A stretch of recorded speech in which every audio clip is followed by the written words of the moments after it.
Fait que le patient, il s'était pas réveillé après l'opération.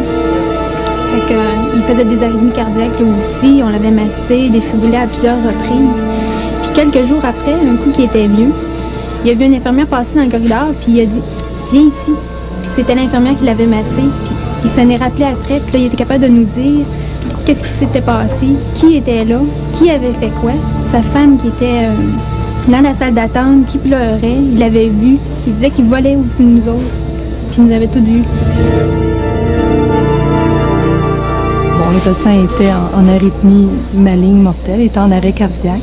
Fait qu'on a dû faire un choc avec, on appelle une défibrillation. Et le patient, il a eu dans son visage une terreur dans ses gestes, dans son visage, puis pourtant il était mort. Puis après, on a dû commencer une manœuvre de réanimation. Donc moi, je me trouvais comme au-dessus de lui, en train de faire le massage cardiaque. Et après, il s'est senti soulagé. Puis entre autres, ce qu'il avait vu, il disait qu'il s'est vu dans un genre de couloir très, très foncé, très dense. Il y avait comme des bras, des gestes qui voulaient comme l'enlever, l'arracher, puis il a eu peur. J'ai eu une panique totale. Ils sont 13 millions selon un sondage Gallup. 13 millions de Nord-Américains à avoir eu des expériences de mort imminente. Certains ont été morts, d'autres ont frôlé la mort. Mais tous sont revenus pour décrire l'étrange sensation de quitter puis de flotter au-dessus de son corps. Certains disent avoir été aspirés vers une intense lumière et même avoir rencontré un être suprême. Généralement, l'expérience est paradisiaque, mais elle peut aussi être infernale. Dans tous les cas, des gens bouleversés sont désormais convaincus d'avoir la preuve d'une vie après la mort. La science, elle, nous dit qu'il s'agit d'un simple soubresaut du cerveau qui s'éteint.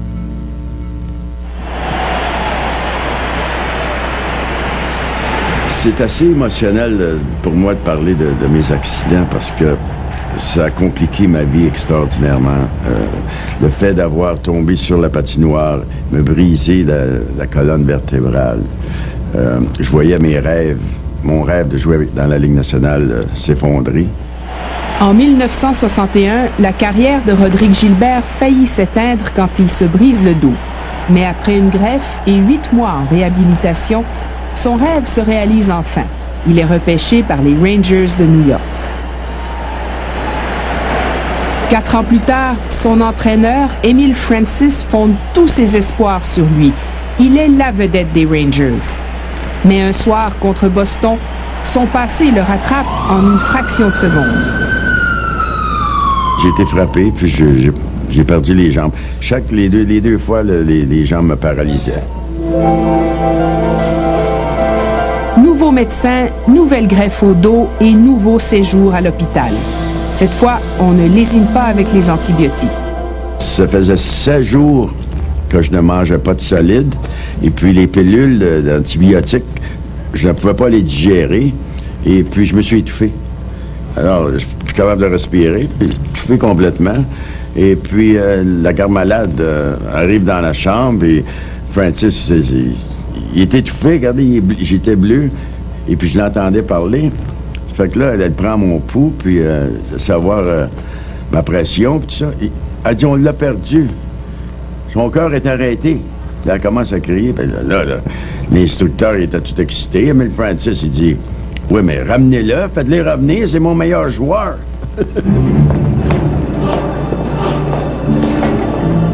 J'ai tout vu ça. J'ai expérimenté tout ça.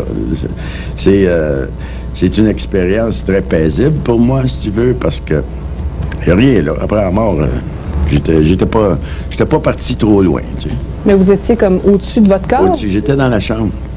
Dans le coin de la chambre à ma gauche, tout à fait au fond, en haut du plafond. Ça fait drôle d'entendre quelqu'un dire... il est mort. Il est mort. Il n'y avait pas de problème. Le fait... Vous étiez mort combien de temps, vous pensez? Probablement 5 ou 6 minutes.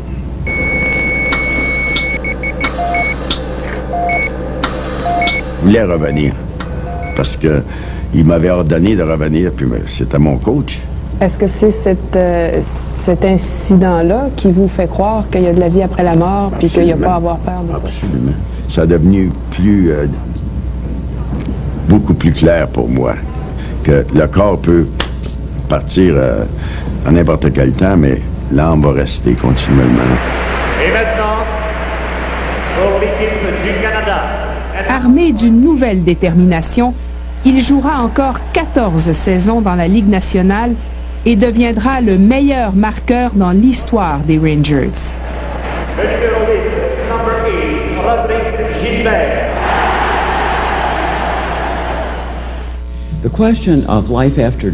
La problématique de la vie après la mort est une des interrogations les plus fondamentales de l'être humain.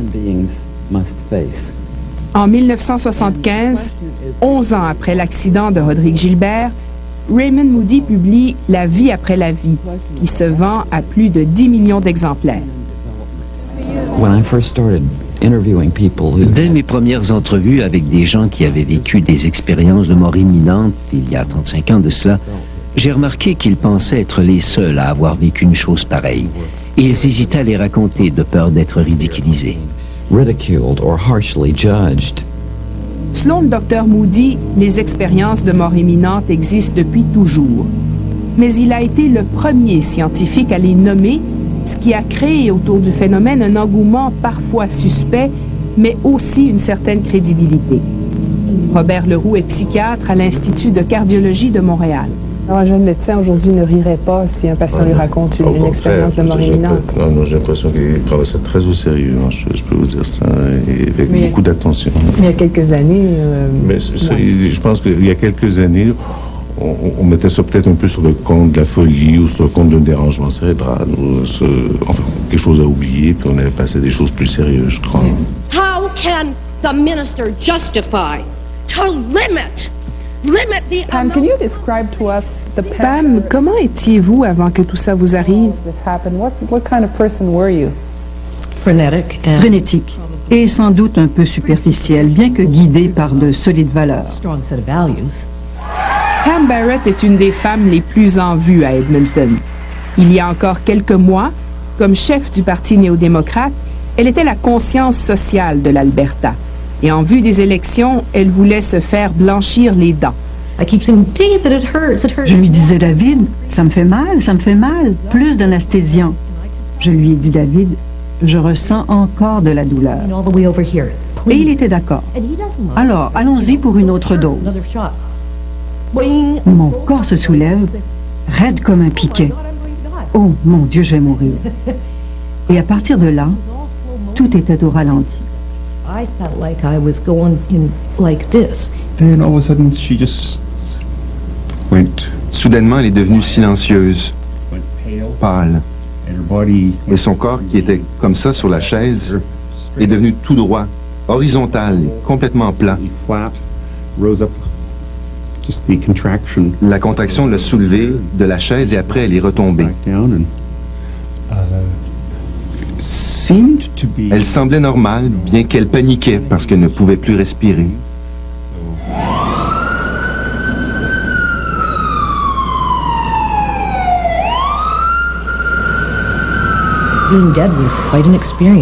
La mort était toute une expérience. C'était incroyable. C'était remarquablement beau. J'étais en contact avec tous les êtres qui ont jamais vécu. Là où je suis allée, il faisait chaud. Tout était velouté, vaporeux. J'étais en présence de Dieu. Et Dieu était tout. Avant, je ne savais pas ce qu'était Dieu. Et ce soir-là, je savais que je quitterais la politique. Je savais aussi que je partirais à la recherche de Dieu. Le soir même, elle téléphone au premier ministre albertain Ralph Klein. Son adversaire politique sera un des premiers à savoir qu'elle démissionnera dès le lendemain matin. Il m'a dit, Pam, ne fais pas ça. Je lui ai répondu que je n'avais pas le choix, que j'avais reçu un message bouleversant et que j'allais le suivre. Toute la suite des événements entre le moment où elle s'effondre dans la chaise, remonte dans les airs, puis retombe et se remet à parler, tout ça s'est déroulé en moins de 30 secondes. C'est étonnant. Oui. Et vous n'avez pas d'explication scientifique? Aucune. So that potato dish, that's way different from the Greek one I know. Pam Barrett veut déménager à Vancouver pour se rapprocher de gens qui ont vécu la même chose qu'elle. Ils font partie de l'Association internationale pour les études sur la mort imminente, qui compte des milliers de membres partout au monde. Cet été à Seattle, Madame Barrett était conférencière à leur assemblée annuelle.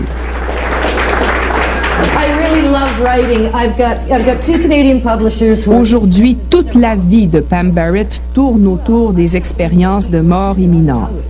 Elle écrit même un livre pour raconter son aventure. Et elle n'est pas la seule. Des centaines de gens ont fait comme elle. Il s'est développé autour de ce phénomène une industrie qui rapporte des millions de dollars. Êtes-vous à l'aise d'entrer dans cet univers? Écoutez, je n'écrirai pas un deuxième tome.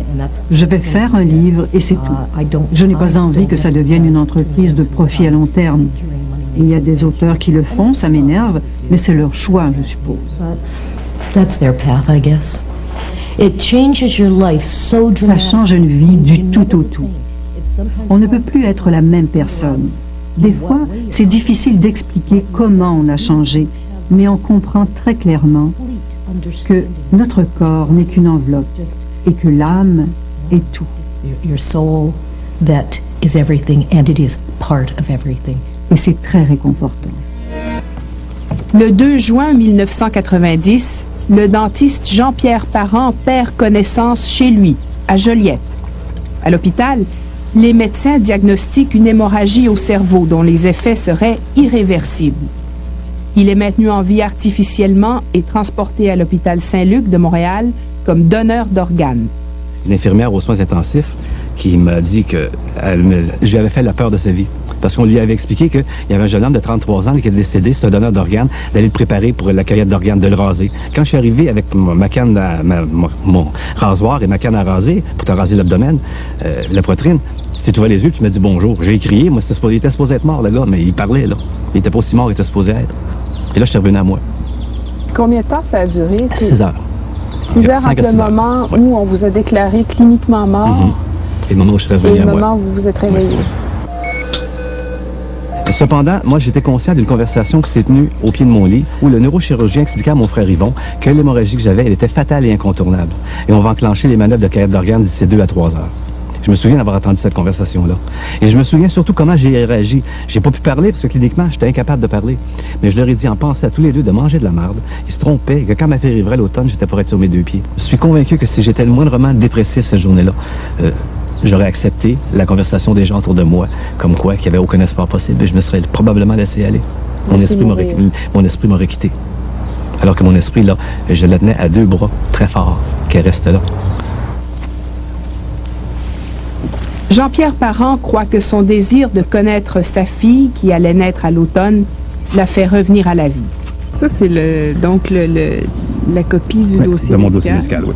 Médicalement, comment vous vous expliquez, vous? Je n'ai pas d'explication. Le neurochirurgien m'a posé au moins une demi-douzaine de fois la même question et je lui ai dit que je comprenais absolument rien et que ça me dérangeait pas de rien comprendre.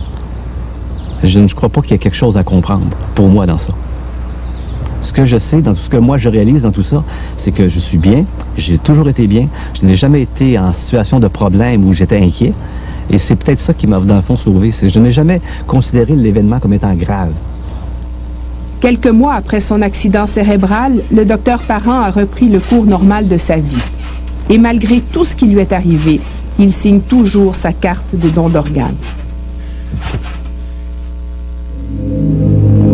Les sceptiques accusent souvent les gens d'inventer des expériences de mort imminente à partir de ce qu'ils ont lu ou vu à la télévision.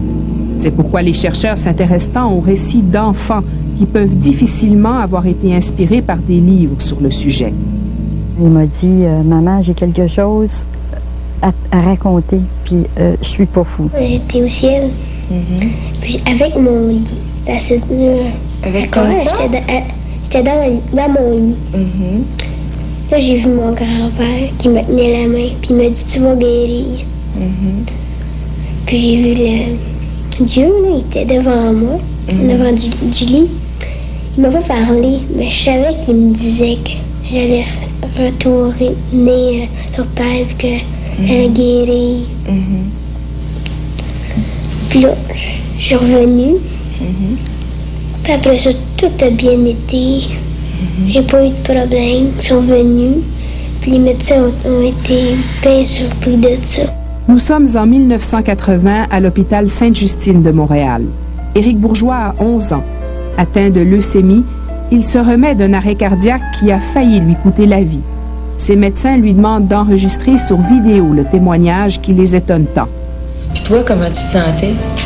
Je me sentais bien. Je voulais plus revenir. Oh non? Non. J'étais bien. Qu'est-ce qui faisait que tu te sentais si bien, là? Oh, je sais pas. Je me sentais relaxée. Tu sais, avant, j'étais pas intubée, j'avais rien dans les mains. Tu sais. J'étais libre. Je me sentais en sécurité. Puis rassurée. Il me disait souvent, je suis bien, mais ma lumière m'attend. Mais je disais, voyons Éric, t'es tellement bien avec nous. Il disait, oui, mais il y a autre chose. Moi, je vais pas de mourir. Non? Non. Comment ça se fait, ça? Explique-moi. Je sais pas, quand on vient de là, on dirait que t'as moins peur de mourir qu'avant. Avant, est-ce que t'avais peur de mourir? Un petit peu, tu sais. J'avais pas trop. Qu'est-ce qui te faisait peur avant, quand tu pensais à ça? Ben, je savais pas si c'était vrai ou, tu sais. C'est quoi était vrai? Il était allé au ciel après, puis que... Tu savais pas, ça te faisait peur parce que tu savais pas ce qui se passait après. Oui. Mais là, avec cette expérience-là, tu le sais plus. Tu sais qu'on est bien. Donc, maintenant, t'as plus peur. Pas tout. Éric est mort quelques semaines après l'enregistrement de ce vidéo. Que l'on croit ou non aux expériences de mort imminente, la science est pour le moment forcée d'admettre son impuissance devant le phénomène.